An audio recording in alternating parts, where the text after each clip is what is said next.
Welcome back, everyone. Welcome back to the Horror Master YouTube channel, and welcome back to day 6 of my 31 Days of Horror series, where I rank a horror movie franchise every day for all 31 days of October.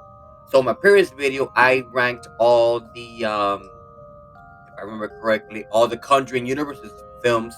And in this episode, we are going to be ranking all of the Insidious films, all 4 films, a bit of a smaller franchise and compared to something like The Conjuring or Child's Play or something further down the line, something like Friday the 13th, which is going to be a huge undertaking down the road. But another franchise in the mid 2010s, the 2010s that kind of, same thing as I with The Conjuring, it kind of made horror fresh again because something like this wasn't ever seen before. It's an interesting it's an interesting franchise because I think that this franchise has the potential to go further more into the lore and go even crazier, which we'll talk about in the films we're going to talk about in a bit. But like I said, if you have not seen the previous videos, I have a playlist I've been kind of adding on as the days go by, which I'm gonna put some there. I'm gonna put an icon somewhere either here or here, depending on my editing skills. Again, forgive me for the editing skills. I'm still working on that. I hope you guys are really enjoying this series like I've had. It's been a lot of fun. And stay tuned for the rest of the days because it's gonna be really, really amazing. But that's in the future. Let's get into today's video. Let's start up and ranking all of the Insidious films. So at number 4, at the bottom of the barrel, we have Insidious Chapter 3. Um, One thing I want to mention before, the Insidious series as a franchise as a whole is a really good series. It's a really good franchise. I think it has a lot of suspense, a lot of potential to go even further into the further, no pun intended, to create this big universe. Same thing like the Conjuring universe, even though the Conjuring universe is sort of kind of based on factual evidence of what happened in real life, and this is more fictional evidence, but it makes the mind go crazy. But with Insidious Chapter 3, this is the prequel, this is the first prequel of this franchise that happens, I want to say, I think, if I remember correctly, 7 to maybe 5 years before the events of Insidious Part 1. And of course, this it's all about the. I think it's her name is not Lorraine, but if I remember correctly, what's the name of the the see the cast see Elise. Yeah, this is a prequel to, of course, how Elise kind of course, we know that she is a psychic and can see things through things that no one can see before, kind of like a usual sidekick. So this is a story that about this family that moves into a I want to say, if I remember correctly, moves into this apartment, and the apartment begins to have a lot of paranormal activity. So luckily, Ellis and her team go in to investigate this phenomenon, and they found out that the person behind it is the man who cannot breathe. That's the main villain of this film. Which I gotta say, when it comes to villains and antagonists in this franchise, they're really creative because they're gonna take we know they're ghosts, we know they're demons, but their names that they gave to them are kind of a bit of unusual. So I really like that about this franchise. Um, like I said, I had to put this one at the bottom because I think it didn't have that much suspense as the other films we're gonna talk about in a bit. Even though it's a big important plot hole for the story later on. Of course, this is also gives us introduction, a bit of the backstory of the Bride and Black, which we'll let you talk about in part 1 at the end, and part 2 along the line. But in terms of Insidious films, this is at the very bottom. Good film, not that much suspense as the other films have had. So for those reasons, I have it at the bottom of the barrel at number 4. At number 3, we have Insidious the Last Key. This is the other prequel and a sequel to Chapter 3, but this one's more focused more on Ellis's childhood. This is more focused on the house that they grew up with and the childhood that she and her brother kind of, had with their father and all that, and how her father was a abusive father, but we later found out that it wasn't really his fault. He was being possessed by this demon. I don't remember his name, the name of the demon, but it's again it has more suspense, and of course this is a more personal story to Ellis, unlike chapter three when he's trying to help the family. And this one is a more personal story because it actually involves her family and the child and her father and all that. How her father was this abusive father and all that. So it's kind of it hits home for her because it's more personal, and it involves it's around the house where she grew up, where this family moves into this house that begins more paranormal activity.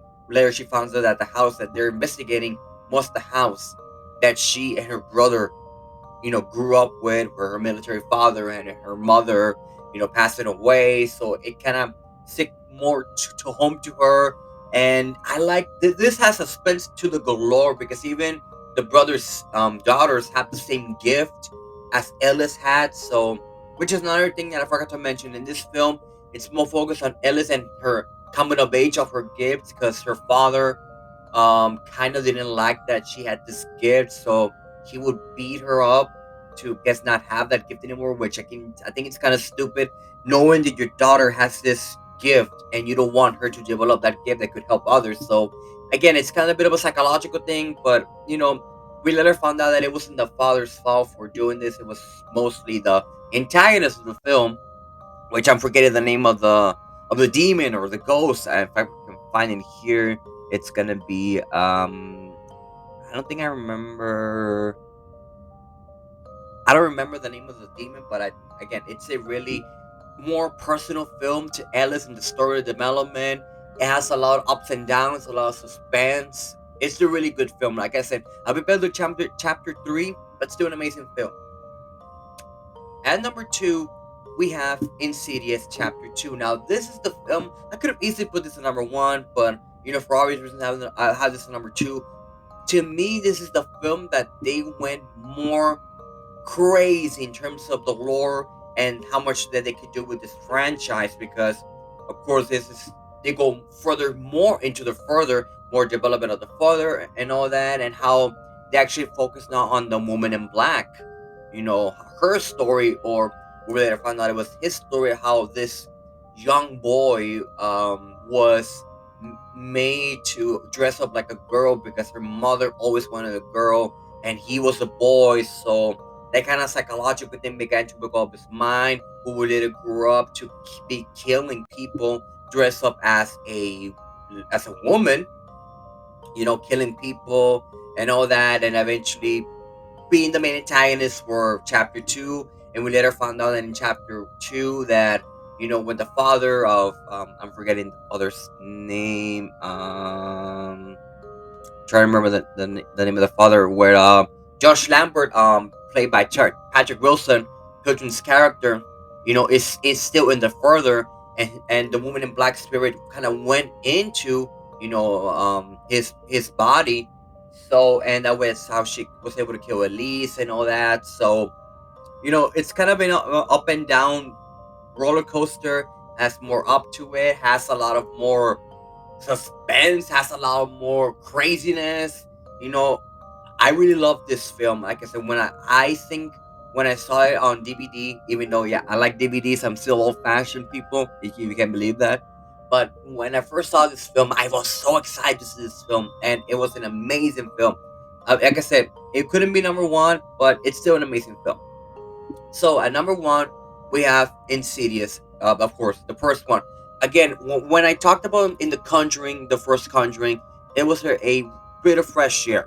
Same thing with the scenes part one. It was a bit of fresh air because nothing like this was ever seen before. About how you could sleep and your mind goes into this out of body experience and go deep into the further, and how it is possible, because there have been some studies that something like this is possible, even though we don't know if it's actually been you know something else could do it. It's really interesting how they do it. And also gotta say, I mean, of course, the main villain of the film, the lipstick face demon, which I love that. I mean, it's like a fucking, I don't know if it's the devil, it's the demon, or a goat. I mean, I just love that, especially having the song, the infamous Tiny Tim song, which has been,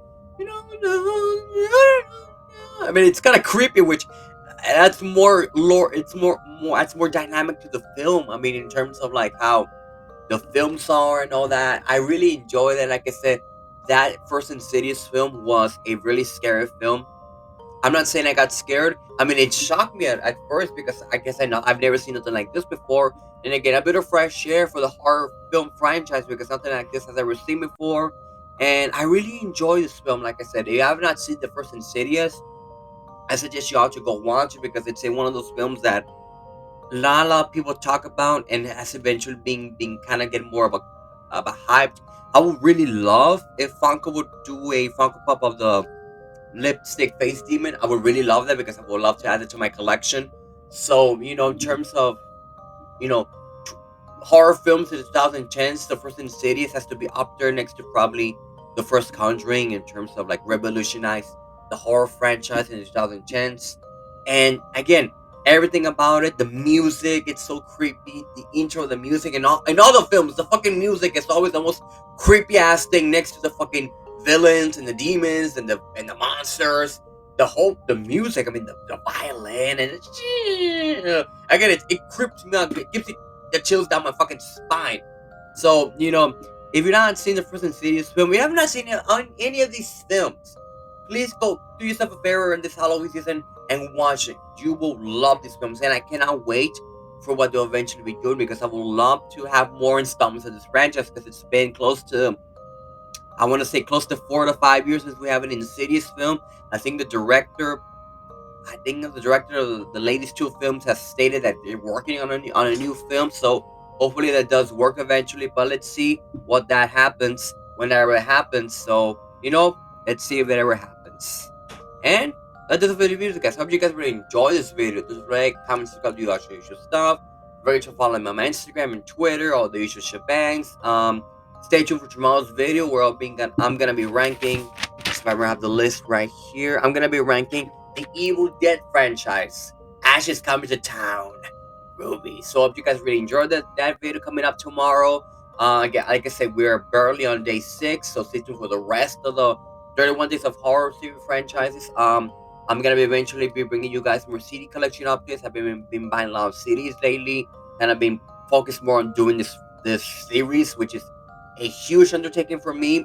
But I really enjoy doing this series. So hope you guys are really enjoying this series. Let me know what your thoughts about it. And like I said, hope you guys enjoyed. Stay safe, everyone. And until next time, stay metal.